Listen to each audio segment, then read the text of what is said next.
Hello, everyone, and welcome. Always the glasses, right? Can't read without them. So, good afternoon, everyone, and welcome. For those that may not know me, I'm Dr. Marlise Gonzalez-Fernandez, the Interim Director of the Department of Physical Medicine and Rehab. So on behalf of the department and Dr. Palmer, I want to welcome you to this event. Again, many friends or colleagues are here joining us and also in the stream, the virtual stream. So thank you for being here for our third lectureship, special day for the department every year, helping advance the knowledge for faculty, residents, and other trainees. And this lectureship sets the stage for leaders in the field. We showcase research, scientific developments, and we advance our understanding while equipping our next generation of rehabilitation care providers. So we are honored to be joined today by Dr. Palmer, and both Drs. Palmer, Jeffrey Palmer and Sarah Palmer, who, again, Dr. Palmer served as chair of this department from 2004 to 2014. So I'm sincerely grateful to Dr. Palmer and his wife Sarah for the creation of the endowed lectureship that brings us here today. So again, thank you, if you can join me.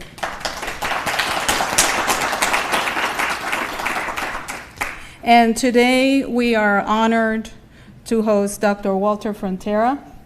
He's our featured speaker. Dr. Frontera is professor in the Department of PM&R and Sports Medicine and Physiology at the University of Puerto Rico. Dr. Frontera has been professor and inaugural chair of 3 departments of PM&R, including Harvard Medical School, Spalding Rehab, Vanderbilt University, and at University of Puerto Rico. He received his medical degree from my alma mater, University of Puerto Rico School of Medicine, and his Ph.D. in applied exercise physiology from Boston University. His main research interest is geriatric rehabilitation, and in particular, the study of the mechanisms underlying muscle atrophy and weakness, or sarcopenia, in the elderly. So Dr. Frontera will be discussing demographic changes in the world that had led to an increase in life expectancy in the number of people in older age groups and defining sarcopenia, among other things. So without further ado, I'll leave you with Dr. Frontera.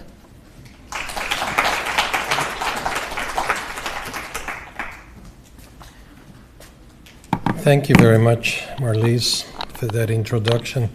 I'm very happy to be here today and to have the privilege and honor of giving this lecture.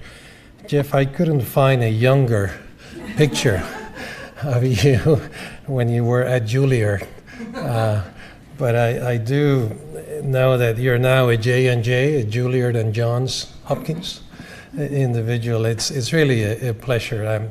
I'm sure you all know that Jeff has been a great contributor to our specialty and also a very generous friend.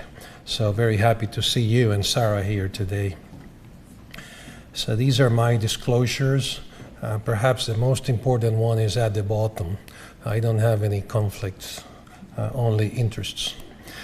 And these are the objectives for today that Marlise alluded to, and basically talk about the demographic changes, sarcopenia, and potential interventions that we could use to address this particular issue. So aging is something that is very difficult to define. But we seem to be familiar with it. We know what it is, and we kind of understand the meaning of the word. But there is no definition that has been accepted universally. Some people say it's just the sum of all changes with the passage of time. Other people say that aging has to do with an increased probability of death. That's kind of a very negative way of looking at aging. But the reality is that there is no universally acceptable definition or accepted definition, and that this is a very heterogeneous process. Look at all those faces. There is nothing that you would say, this is typical aging. In fact, some of the people in the picture do not look like they are older adults. So that's why we may consider this to be simply a great work of art. In the last few years, two important reports have been published that I invite you to review and read. The one on the left was published by the WHO, the first time that the WHO publishes a report on aging globally. And the one on the right by the National Academy of Medicine with a different title. It was not about aging, it was about healthy longevity. And the idea, of course, is to put this in a more positive perspective. Now, we all know what is happening around the world. In yellow, you see the numbers for 2024. This is the percent of persons aged 60 years or over.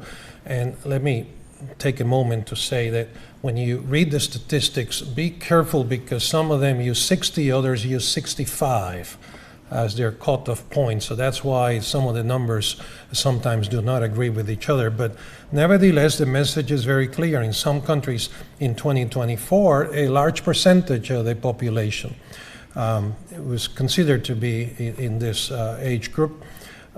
Look at South Korea, for example, perhaps a smaller percentage in 2024, but look at the prediction for 2050. Almost 40% of the people in South Korea will be in this age group. In the US, the numbers are a bit lower, 18 and 22 or 23%, nevertheless quite significant if you consider the total or the absolute number of patients or individuals that will be in this age group. And I suggest to you respectfully that some of you will be here in those statistics, or maybe closer to the statistics. Clearly, some of us will be in that age group, and certainly many of your patients, many of your relatives, and many of your friends. So the prediction again is that perhaps 2.1 billion people will be in this age group. That would be 25% of the population of the world, roughly speaking, and 80% will be living in low and middle income countries. So that makes the aging of the population more challenging because those countries don't have the resources to address the challenges of the aging population. Now, we have a real issue here in the sense that increasing life expectancy is something good. We all want to do that. And so these bar graphs show the life expectancy that you can consider to be healthy life expectancy. Very few comorbidities. But in yellow or orange, you see the number of years that people live with a disability at the end of life. And it's roughly speaking 10 years. And that is really the concern that we all have and the opportunity for rehabilitation, to do something about those 10 years so that people can live, high quality, functioning lives. So the challenge again is really not about extending life expectancy or lifespan. That has been increasing to some degree, but I think you should be aware that recent research shows that maximum life expectancy has not changed significantly in the last few decades. It's still 122 years. That's really the oldest person that ever lived was 122 years when she died, and that number has not changed in many decades. But the issue is life expectancy as we know it, which at this point in time is 85 years in many places. That's the one that we need to address, especially when we want to avoid having some of those years lived with a disability. The conceptual framework that is being used by the WHO to look at this is focused on the top of the slide, functioning, because this is the real issue. This is the real issue. And the demographic changes will only alert us to the fact that we need to address functioning. And the definition of functioning that they use, you can see it on the slide, is just the sum of the intrinsic capacity and the interaction with the environment. Now, that functioning is not a new concept, and here is a quote from a poet. This was not a physiatrist in Portugal. He was a famous poet at the time, and he said, you know, the first function of life is action, just as the first property of things is motion. And this is really what we should be focusing on. Clearly, there's a lot to that description or definition, but I think you in rehab understand what I am referring to. So that's why a couple of years ago, we put together a workshop on the topic of aging, functioning, and rehab. I invite all of you to read this report. This is a fairly brief book published by the National Academy of Medicine. And the idea was to discuss functioning in the context of the aging population via rehabilitation. So we want to enhance functioning. Older adults need that, and the way to do that is rehabilitation. As you well know, the two outcomes on the left are measured all the time, mortality and morbidity. This is what health systems based a lot of their policy making on. Do people get sick? Do they die or not? And what we are arguing for is the addition of a third health indicator, and that is functioning. The challenge, as you well know, is that there is no easy way to measure functioning. We have a lot of instruments, but there's no universal tool to measure functioning. Perhaps the best functioning indicator in our medical records is actually the narrative part of the record, the notes that people write on the record. And then the challenge is, can we use artificial intelligence to extract data from the narrative part of the record to tell us how the patient is functioning? It's an important use for AI. But I want to call your attention to this idea that we need to focus on functioning for this group of individuals in the community, and to use rehabilitation to address this particular need. Now, with that in mind, I'd like to turn our attention to the issue of sarcopenia. That's something that you may have, a term that you may have heard. It is interesting that the quote on the right is not by a physiatrist. It is by a neurologist, a famous neurologist, that recognized that the nervous system is important, but the real thing for motion is muscle, skeletal muscle. Sarcopenia is, as a research topic, is getting a lot of attention, and as you can see here, measured by the number of publications in PubMed, you can see that in the last 10 years, the number of papers has increased tremendously. In 2024, almost 4,000 papers on the topic of sarcopenia. So how do we define sarcopenia? The first definition was suggested or proposed by Irving Rosenberg, who was the director of that center in Boston. This is the Human Nutrition Research Center on Aging. That's where I did my Ph.D. work. And the main image of sarcopenia is illustrated here with a couple of MRIs. These are not patients. These are healthy individuals in the community. And you can see that the MRI of the 75-year-old individual, healthy individual, shows very significant muscle atrophy, very significant increase in subcutaneous fat, and very significant increase in intermuscular fat. And that was the first impression, visual impression of sarcopenia.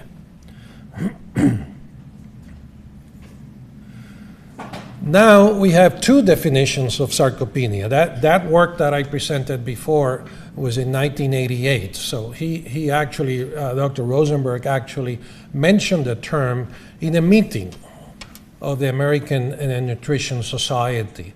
He didn't write a paper about it, and the term, what his suggestion was recorded in the minutes of the meeting that were published in 1989. And then the papers started coming out. And now we have two definitions. One is by the European group on the left, and the other one by the Asian working group on the right. Now, if you read carefully the one on the left, you will notice that the term or word aging is not included in the definition. So this is a significant deviation from what the original intent was. The one on the right, which is a more classical definition by the Asian working group, is directly related to age or age-related changes in muscle. It means, however, that at this point in time, we don't have one definition that we can use.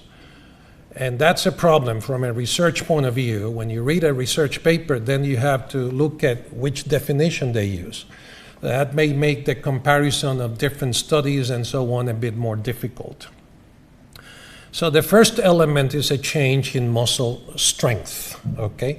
This is research that we did some time ago. It was a longitudinal study. We followed a couple hundred people over 10 years, tested them at the beginning and at the end. And as you can see, there was a significant reduction in muscle strength. This is isokinetic strength of the elbow and knee extensors and flexors. On the right-hand side, you see the changes in the knee and significant changes in terms of the knee extensors. In men, it was probably 1.5% per year. The elbow extensors also, in the case of men, lost significant strength, but not in the case of women, which is interesting. And this is an observation that has been reported by others. We don't know exactly why this is the case. The argument has been women maintain a high level of physical activity with their upper limbs throughout the course of their life. But this is just only speculation. There's two more things that we measure that indicate functional capacity of the individual. So remember, we have muscle atrophy, we have muscle weakness, and now we're talking about physical performance. The graphs at the top show the changes in gait speed, walking speed over time, different age groups, and you can see three different trajectories. This one here is trending down across the board. This one trends down but slowly, more slowly. This one actually has a period of time where the gait speed actually increases. Same analysis for the hand grip strength. This one down all the way, this one more slowly. This one actually goes up and stays up. And what I'm trying to illustrate here is the fact that changes with age or aging are not homogeneous, as we said before, and they actually can be reversed. And this is an important concept for rehab people. So not everybody that is aging will walk slowly or slower. Not everybody will have hand grip weakness, okay, all the time. They can actually recover walking speed and strength. And the final element here is on the top right-hand side, which is and this is a change that was not included in the definition of sarcopenia. This is a fatty infiltration of muscle fibers. This is not fat, intermuscular fat. This is intramuscular fat. And we know this is important because it is associated with many metabolic changes. For example, insulin resistance and diabetes and so on. So now we have sarcopenia with all these elements, weakness, atrophy, poor physical performance, and fatty infiltration that has other metabolic implications.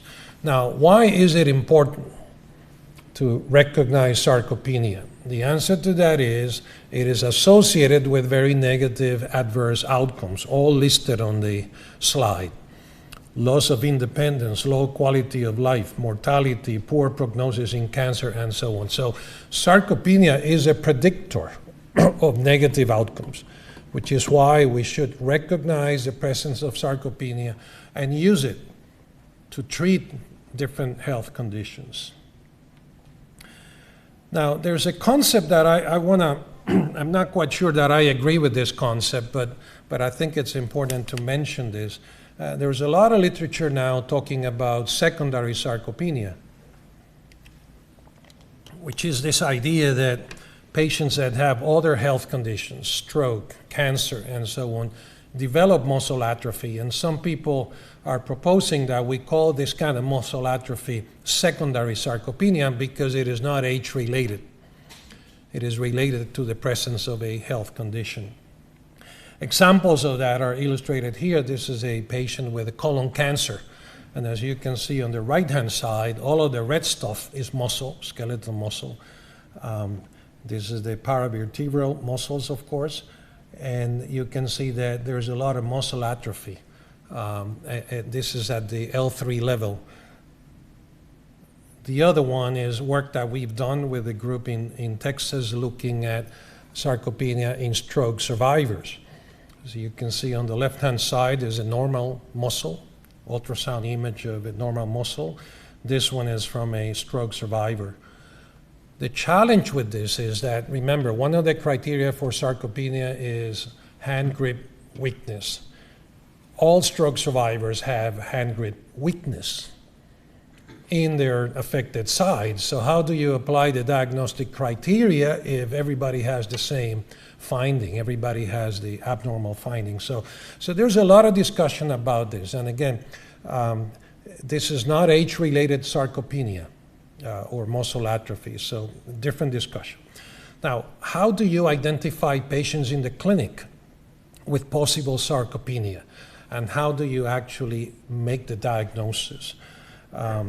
This is the algorithm proposed by the Asian Working Group. And there's a lot of work that is being done in Asia for a very simple reason. You saw the demographic changes. There's a lot of old people in Asia, and in Japan, South Korea, China, and so on. So the prevalence of sarcopenia in Asian countries is very, very high.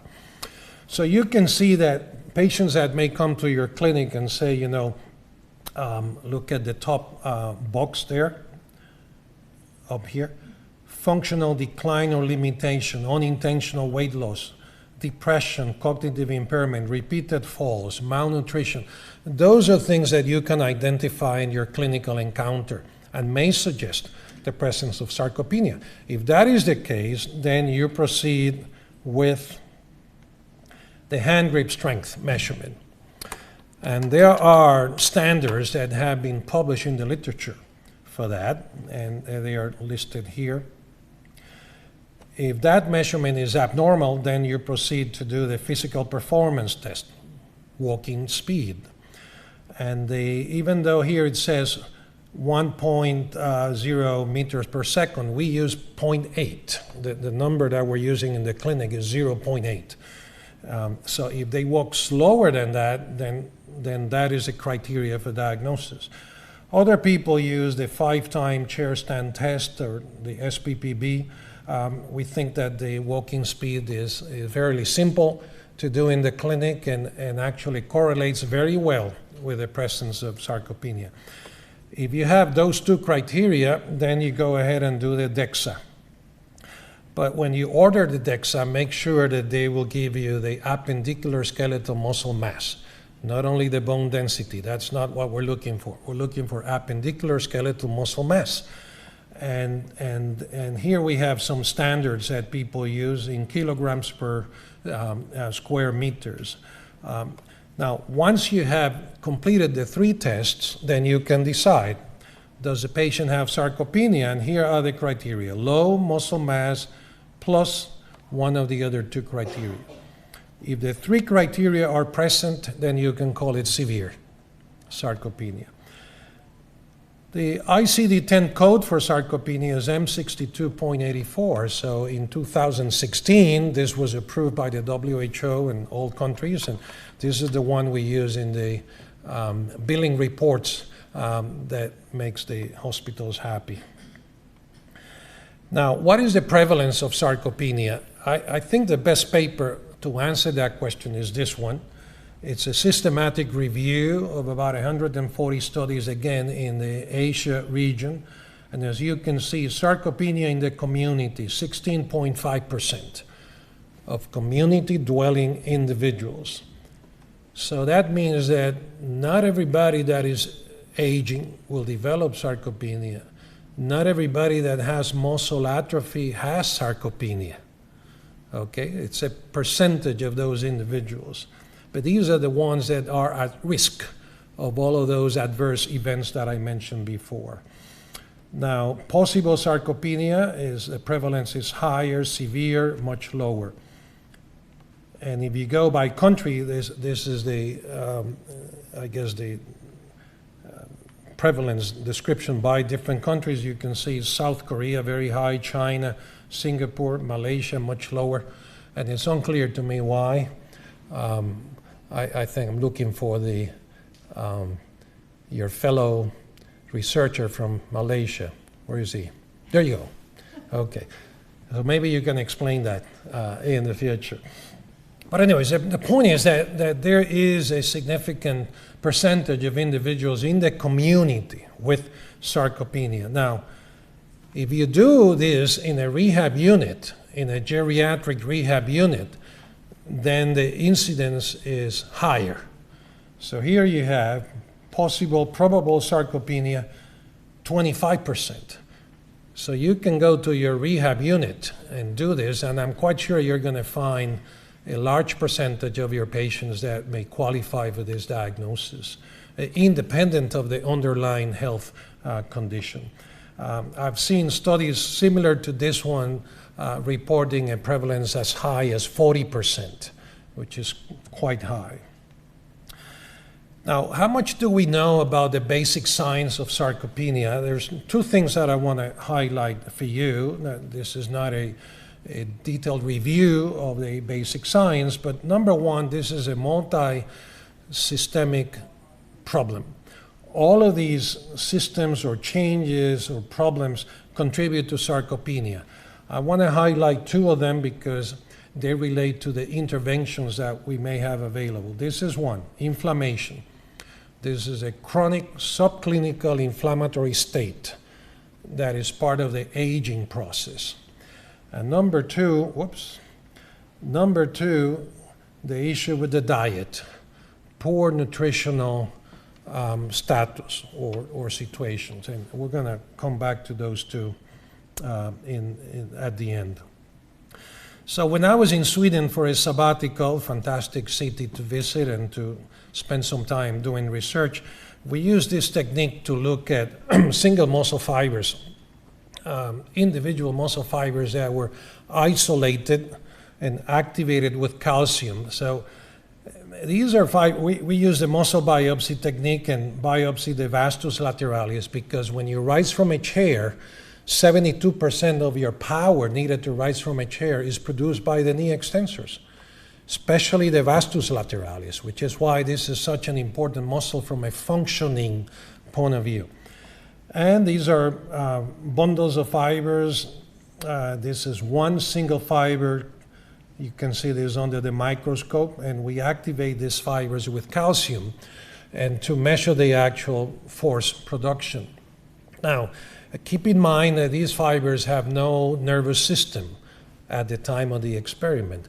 So whatever we find in this in vitro environment, there is no nervous system influence. Now, I'm not trying to ignore the nervous system for those who may be interested in that. I know the aging, of course, is associated with changes in the central nervous system, loss of motor neurons, and all of that. But we were trying to isolate the muscle fiber from that influence and understand what is happening. And this is really the basic message. is that both type 1 and 2A fibers show significant reduction in force adjusted or corrected for muscle fiber size. So the changes that we see here have nothing to do with muscle atrophy. Something is happening inside the muscle fiber that is not working well. So this is a loss of muscle fiber quality, not quantity. This is not atrophy, okay? And some people have suggested reasons for that, explanations for this. Number one is a reduction in the amount of myosin. Maybe the myosin, we don't have enough. And this has been documented in humans. Number two is that myosin that may be present has been altered by biochemical processes such as oxidation. And we know this is true. This has been tested in vitro and shown to be the case. So we have here two possible mechanisms that may explain why muscle fibers in vivo do not work well. By the way, this number two is also happens in diabetic patients. So glycation is a mechanism in the case of diabetic patients. And number three is an interesting hypothesis, and that is we lose satellite cells. As you well know, satellite cells are stem cells of skeletal muscle, and when you lose muscle fibers, you regenerate fibers by activating satellite cells. And it turns out that as we grow older, we lose satellite cells, especially those associated with type 2A fibers. Okay, and this is important because those are the fibers that we lose as we grow older. And number two, the satellite cells that we keep, that we maintain, do not work well. They don't regenerate as well.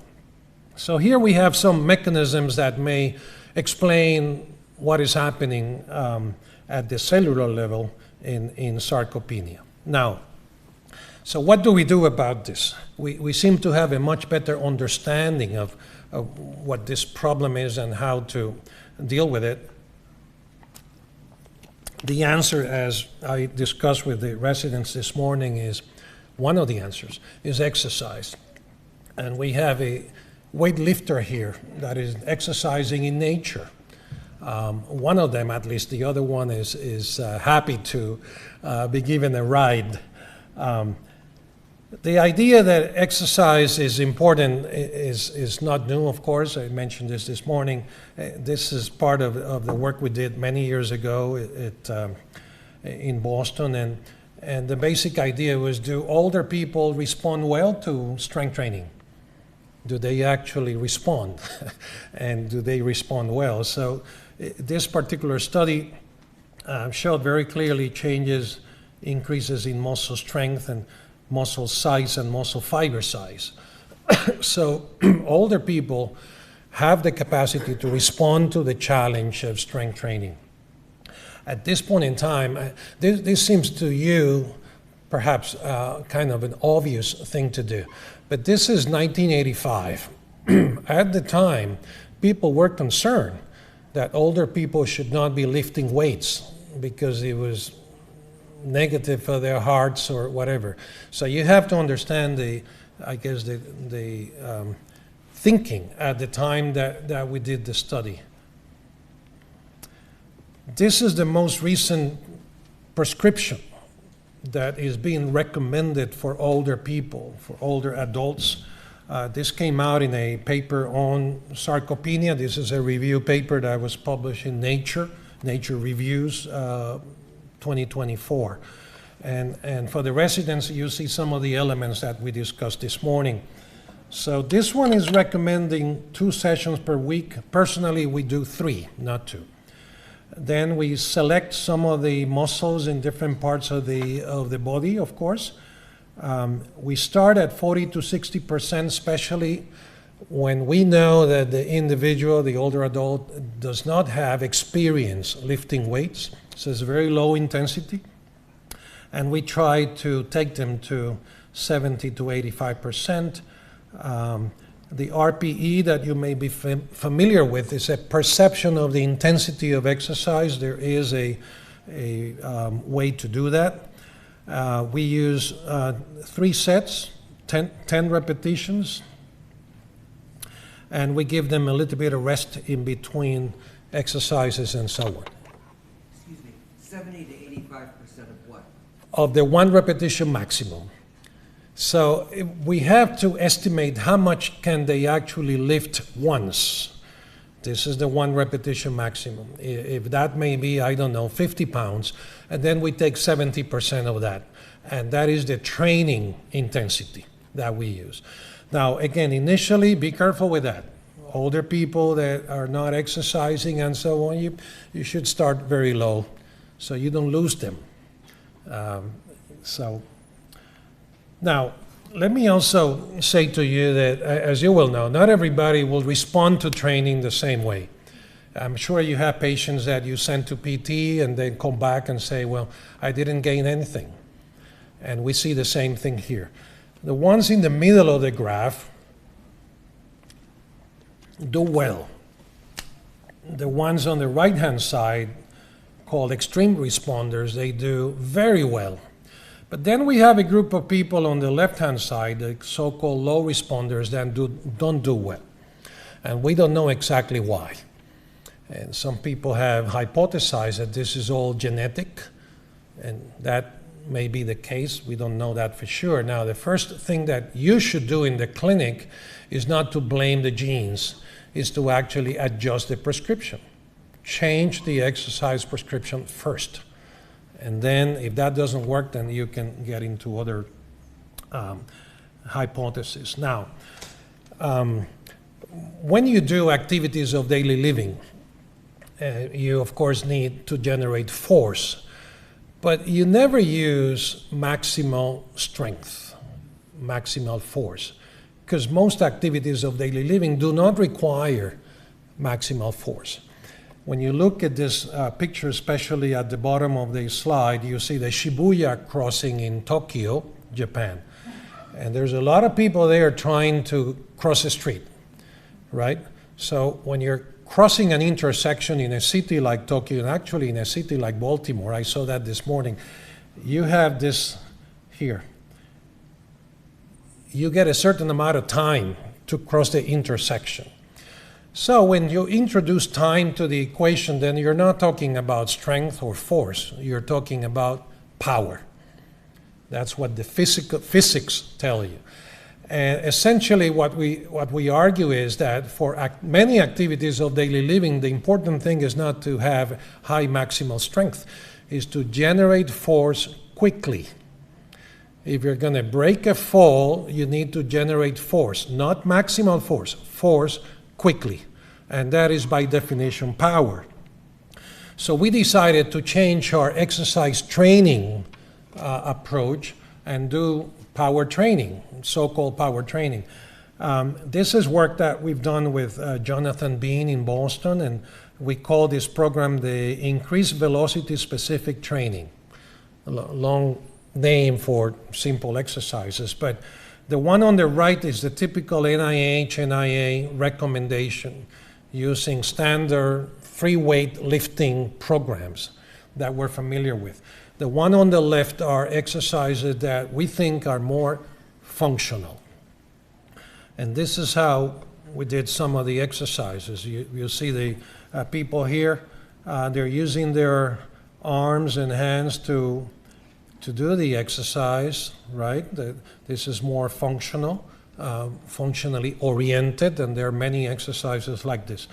We also gave them vests. These you buy in Walmart for $40, and they have pockets. So you put weights in the pockets, so when they lift their body, they're lifting weights. So it's a very practical approach to weightlifting, right? You don't need the expensive machines that you find in fitness centers. And the third thing that we did was to alter the speed of the exercise, and this is the important part. The first part of this exercise was done quickly, rising from a chair very quickly. The second part slow, more slowly, and that is you sit back down. And we show that with this kind of exercise approach, they had the same amount of strength gains and much better power, and functional gains. So the functionality of the individual was improved over and above those that did classical strength training. So we think this is an option for a lot of people. Now, these are the results of our most recent study that we just completed. We worked with the group at the MGH in Boston and recruited individuals. These were all minority older adults, or older adults from minority groups. We recruited individuals in New York, Boston, Baltimore, and San Juan, Puerto Rico. And we trained them with the two interventions. They all had to have a mild disability defined by the functional testing and mental health issues like anxiety, depression, and so on. And the two interventions were exercise, the program that I just described, and a mental health intervention. The slide shows different outcomes, but I want you to focus on this one here, the right-hand side, the top, because it shows changes over time in functional testing, SPPB, that they didn't lose after 6 months of inactivity. And to me, this is the most important measurement. They started down here, of course, increased with training, and then we stopped training here. But at the end of that 6-month period of no training, they were still more functionally capable. We haven't really published the data. We sent it to a journal. The reviewers were quite impressed, but at the same time wanted a lot more information that they usually do. The challenge with this particular study was that we started just before the pandemic started. This was supposed to be delivered in person, the intervention. And we had to change it to Zoom, iPhones and tablets and all of that. So we were actually testing not only the effectiveness of the intervention, but also the delivery mode. And that has been quite challenging. Now, another important element here is, as you will know, falls is a big issue in this population. And what I show here is a Cochrane review of 81 clinical trials showing very clearly that people who exercise fall less, and the number of people who exercise is lower, and those who fall less.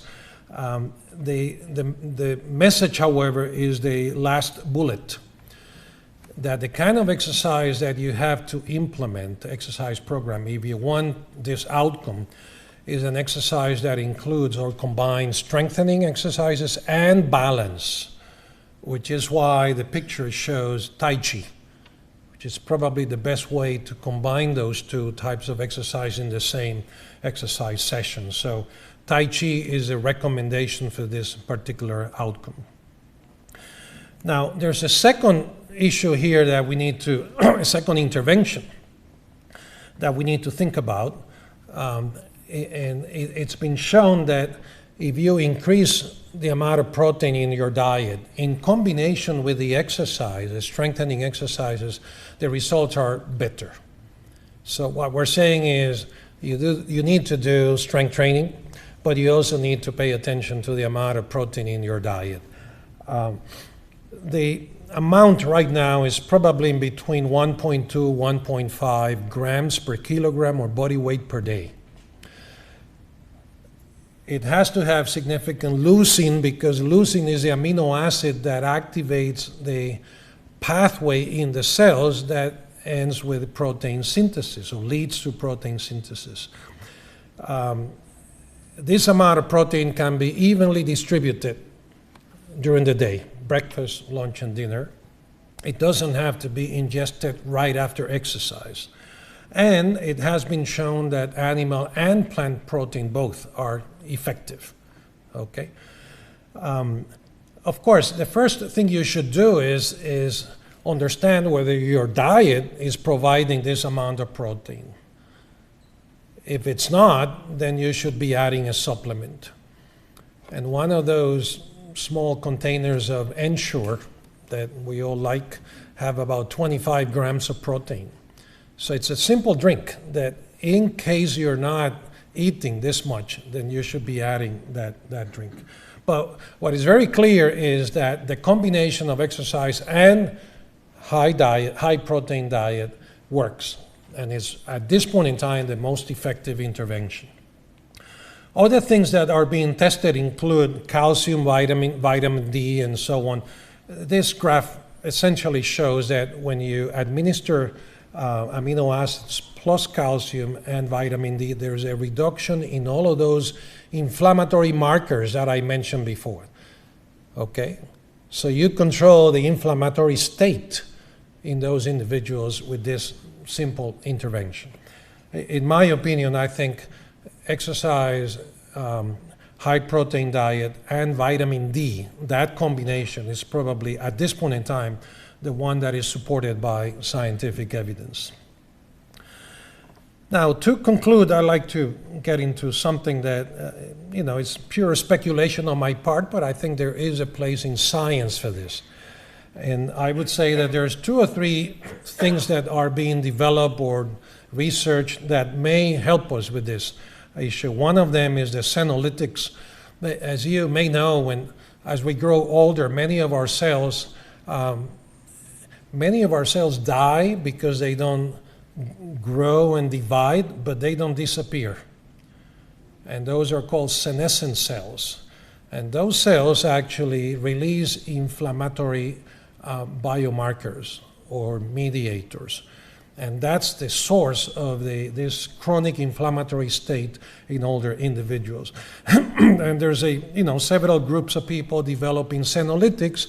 The idea is, do we have a chemical compound that can get rid of those cells?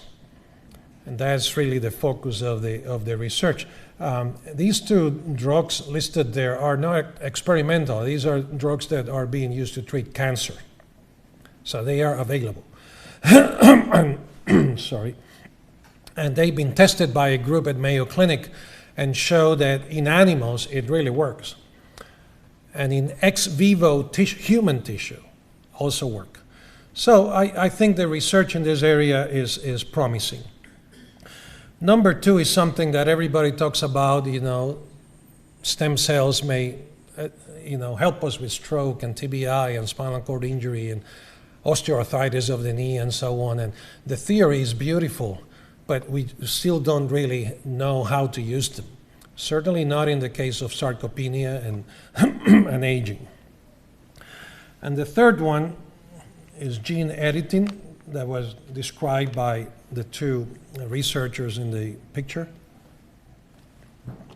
I always like to share the picture because they won the Nobel Prize with this discovery. And their first meeting to talk about their research was conducted in San Juan, in my city. So I'm proud of that. That was it. They were having coffee, they were attending a meeting, had coffee, and decided how to conduct the research. But anyways, the point is that this technique is already being used in rare diseases, including muscular dystrophy. So maybe that's a way of addressing sarcopenia. If it works in muscle atrophy, Duchenne, and so on, maybe it will work in sarcopenia. But again, these 3 things are just things that are being tested, and we may hear more about them in the future. Now, with that in mind, 2 final slides. Number 1 is that I am convinced, and of course I am the author of the editorial. It didn't go peer review because it is the journal that I edit, so I decided to publish this, is that I think in PM&R we need a geriatric rehab fellowship training program.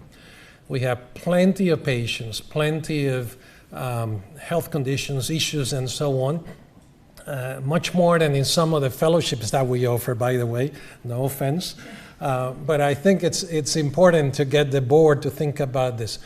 PM&R physicians need to understand geriatrics better. A lot of the things that we do, including medications and things like limb loss and so on, those things have been tested in middle-aged individuals, not in older adults. So I think there is a place here for special training and certainly research. And you may remember the first slide that I showed was all about healthy aging, healthy longevity. And I want to give you an idea, or illustrate how this really... Okay, so maybe some of you will be able to do this at the end of the talk. This is a longitudinal case report.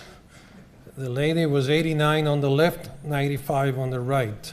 If you pay attention to their routine, it is exactly the same routine. Of course, this is not only about muscle atrophy and so on. You need balance, coordination, and a lot of other things to be able to do this. But it is an excellent way of showing that older individuals can actually do a lot of things, right? Okay, thank you very much.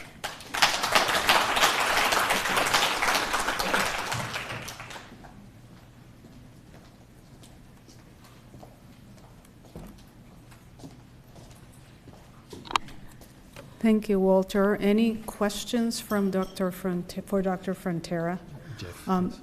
As a point of order, for those who are in the virtual stream, there's 3 dots to the bottom right of your screen. That's where you can post questions and we'll take them. So maybe we'll start with Jeff. Dr. Palmer. Thank you, Walter. This is just beyond my expectation. It's thrilling to hear your lecture, and I can't thank you enough. Tying together physiology, medicine, daily life, and rehabilitation is wonderful.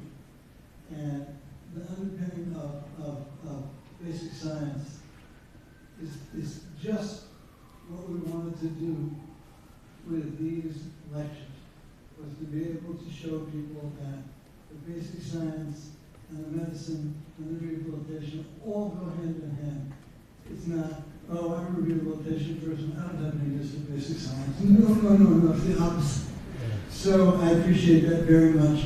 I want to mention, as you know, I've been very interested in mastication and swallowing. And there was a very wise man, of course I can't think of his name, in London, who was, I think, the originator of the journal Gerontology, dentist interested in problems with aging. And he made the point with me that, and with many, that one of the problems with aging is weakening of jaw muscles, and associated with that, loss of function of eating.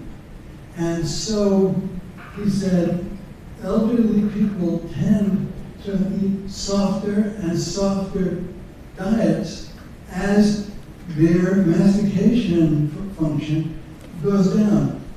And then the softer and softer diet presents less and less load to the muscles. So it's a vicious cycle.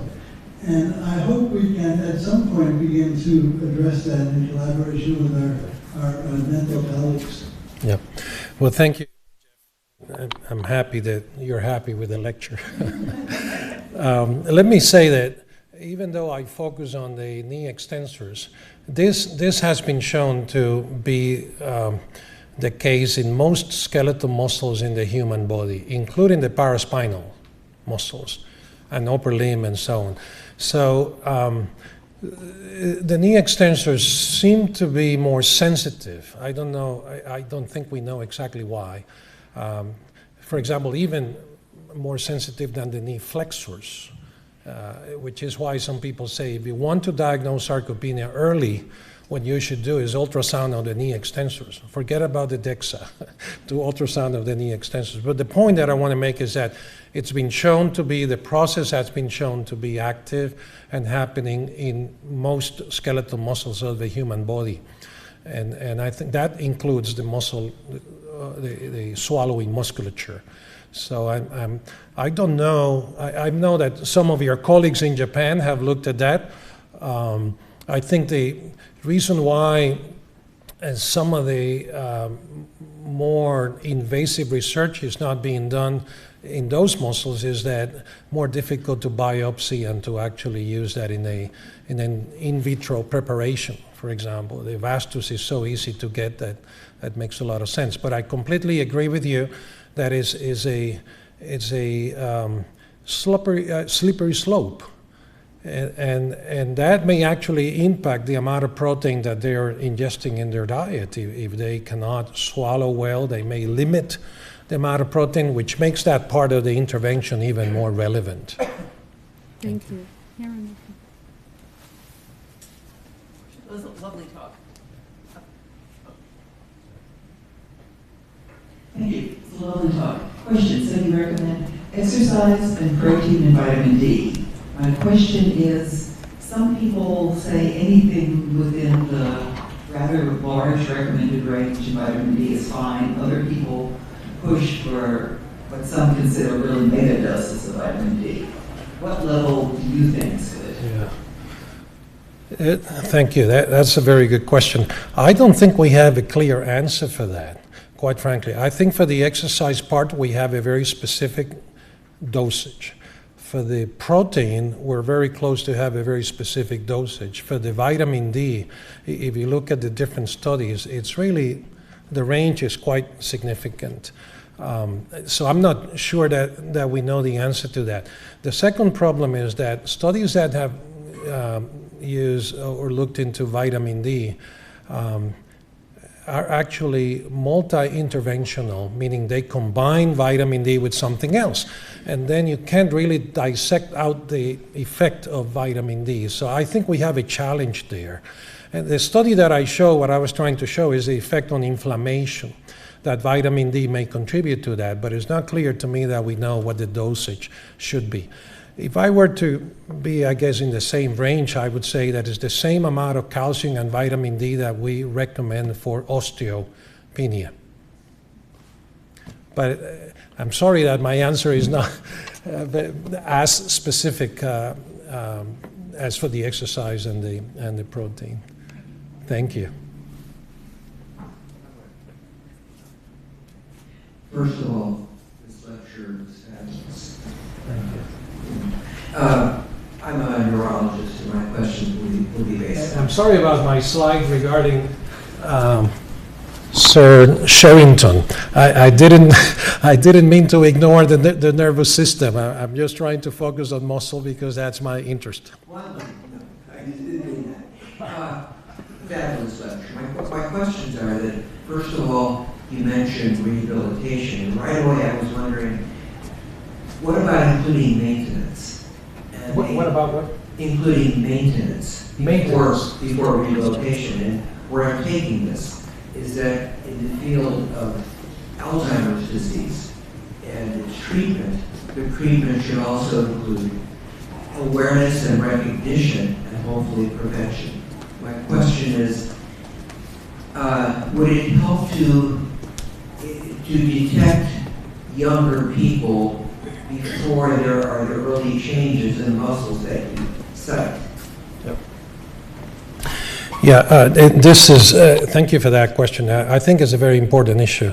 The studies that have looked at people who have done strength training during their life and compare them with those that are inactive show very clearly that those people that were actively lifting weights for 40 or 50 years had more muscle mass, strength, muscle fiber area, and all of that. So they seem to have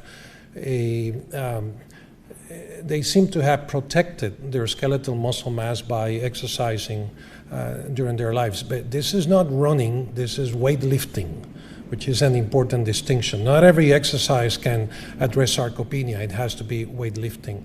So my answer to you would be that we should be promoting this kind of exercise for the community and not only for the older adults. Now, the recommendations from, for example, the American College of Sports Medicine include weightlifting in healthy older adults that do not have sarcopenia as a way of preventing sarcopenia from developing.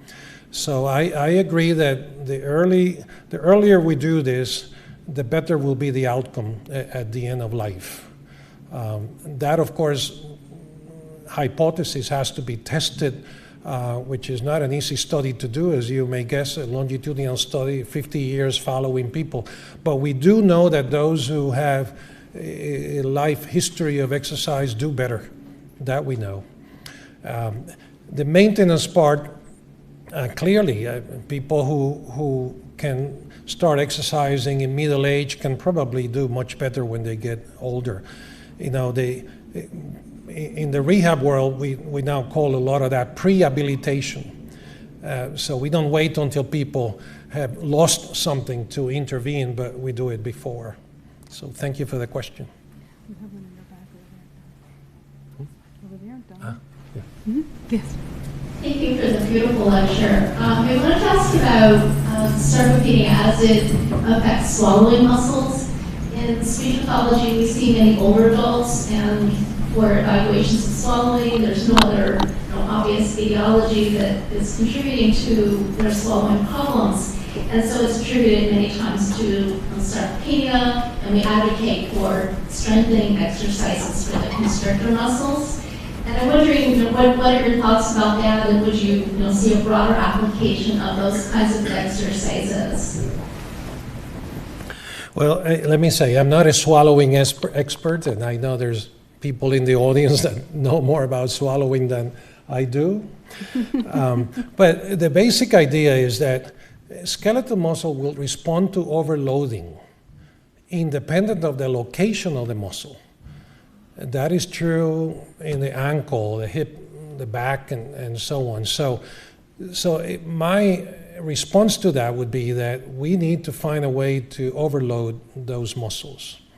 We do that for COPD, for example, in a different way, using different instruments. But I think we got to come up with ideas on how to overload the swallowing muscles, and you may work on that. But the principle is the same. The principle is the same. Overloading skeletal muscles will result in increased strength and hypertrophy. Yeah. Now, when the exercises, and this may be a good example, the exercises have to have a functional component, which is one of the messages that I wanted you to understand. It's not only lifting weights. If you do it in the context of an activity of daily living, they work much better.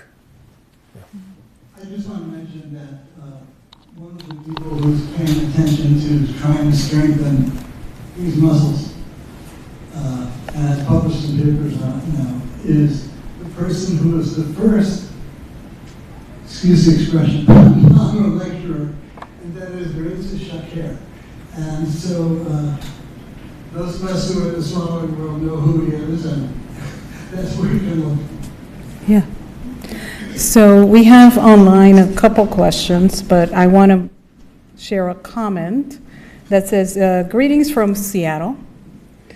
So fortunate to be able to hear your lecture. It was superb. Real tour de force, Barbara de Letter. So thank you for joining us, Dr. de Letter. And then there's a question that states, do you have any insights on the role of loss of estrogen in menopausal women that may be contributing to musculoskeletal muscle changes? Are there any studies focusing specifically on the skeletal muscle changes in older women? Yeah. So with regards to the first comment, thank you, Dr. de la Tour. Barbara, great to hear from you. In terms of sarcopenia, the hormone that has received a lot of attention, of course, is testosterone, for obvious reasons maybe. And estrogen has not been studied to the same degree, or perhaps we need to pay more attention to it, but we really don't know exactly how estrogen may contribute to sarcopenia. We do know that testosterone contributes, and if we replace testosterone, muscles grow bigger and people develop strength and so on. That has been shown to be the case, and it's also the case with growth hormone.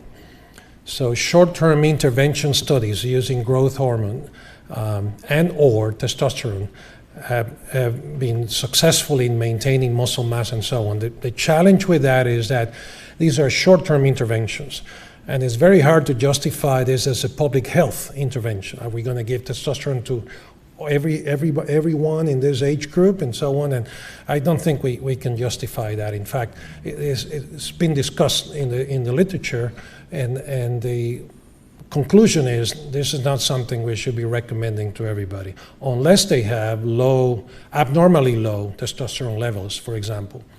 I think we need to look at estrogen more carefully, but I don't think we know at this point in time what is the contribution of estrogen to sarcopenia. So an open question in my opinion at this point in time. Thank you. Yeah. Well, in the interest of time, I know there's much more interest in talking with Dr. Frontera, but please join me in saying thank you for this wonderful lecture. Thank you. And we just want to give you again a little token of our appreciation. Okay. Well, thank you very much. Again.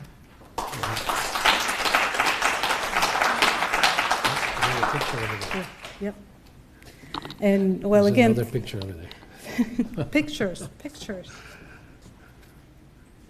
Thank you. Thank you for joining us today. Thank you to both Doctors Palmer, for facilitating this lecture. We are very grateful to have this opportunity. And the rest of you, we would like you to join us. We have a small reception immediately after we are done. So thank you again, and please enjoy the reception. Oh, there is a CME code for